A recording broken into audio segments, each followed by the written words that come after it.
በእስራኤል ላይ የተነገረ ፍርድ። እናንተ ካህናት ይህን ስሙ፣ እናንተ እስራኤላውያን አስተውሉ፣ የንጉሥ ቤት ሆይ ስሙ።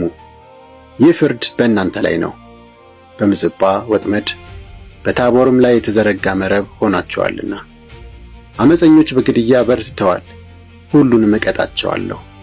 ስለ ኤፍሬም ሁሉን አውቃለሁ፣ እስራኤልም ከእኔ የተሰወረች አይደለችም። ኤፍሬም አንተ አሁን አመንዝረሃል፣ እስራኤልም ረክሳለች። የሰሩት ሥራ ወደ አምላካቸው እንዲመለሱ አይፈቅድላቸውም። የአመንዝራነት መንፈስ በልባቸው አለ፣ እግዚአብሔርንም አያውቁትም። የእስራኤል ትዕቢት በራሷ ላይ ይመሰክራል። እስራኤላውያንና ኤፍሬምም በኃጢአታቸው ይሰናከላሉ፣ ይሁዳም ደግሞ አብሯቸው ይሰናከላል። እግዚአብሔርን ለመሻት የበግና የፍየል መንጋ እንዲሁም የቀንድ ከብቶቻቸውን ነድተው ሲሄዱ እርሱ ስለተለያቸው ሊያገኙት አይችሉም። ለእግዚአብሔር ታማኞች አልሆኑም፣ ዲቃሎች ወልደዋልና። ስለዚህ የወር መባቻ በዓላቸው እነርሱንና እርሻቸውን ያጠፋል። በጊብዓ መለከትን በራማ እምቢልታ ንፉ፣ በቤታዌን የማስጠንቀቂያ ድምፅ አሰሙ። ብንያም ሆይ መጡብህ በሉ። በቅጣት ቀን ኤፍሬም ባድማ ይሆናል።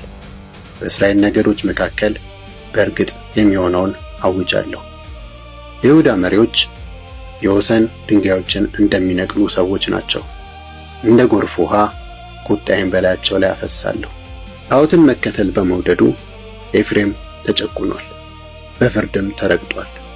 እኔ ለኤፍሬም እንደ ብል ለይሁዳም ሕዝብ እንደ ነቀዝ ሆኛለሁ።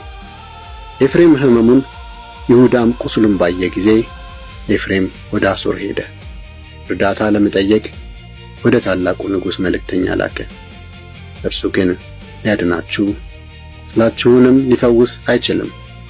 እኔ ለኤፍሬም እንደ አንበሳ ለይሁዳም እንደ ደቦል አንበሳ ሆናለሁና ሰባብሬና አድቅቄያቸው እሄዳለሁ፣ ነጥቄ እወስዳቸዋለሁ። ማንም ሊያድናቸው አይችልም። በደላቸውንም እስኪያውቁ ድረስ ወደ ስፍራዬ እመለሳለሁ። ፊቴን ይሻሉ፣ በመከራቸውም አጥብቀው ይፈልጉኛል። በእስራኤል ላይ የተነገረ ፍርድ። እናንተ ካህናት ይህን ስሙ፣ እናንተ እስራኤላውያን አስተውሉ፣ የንጉሥ ቤት ሆይ ስሙ። ይህ ፍርድ በእናንተ ላይ ነው። በምጽጳ ወጥመድ በታቦርም ላይ የተዘረጋ መረብ ሆናችኋልና። ዓመፀኞች በግድያ በርትተዋል፣ ሁሉንም እቀጣቸዋለሁ። ስለ ኤፍሬም ሁሉን አውቃለሁ፣ እስራኤልም ከእኔ የተሰወረች አይደለችም። ኤፍሬም አንተ አሁን አመንዝረሃል፣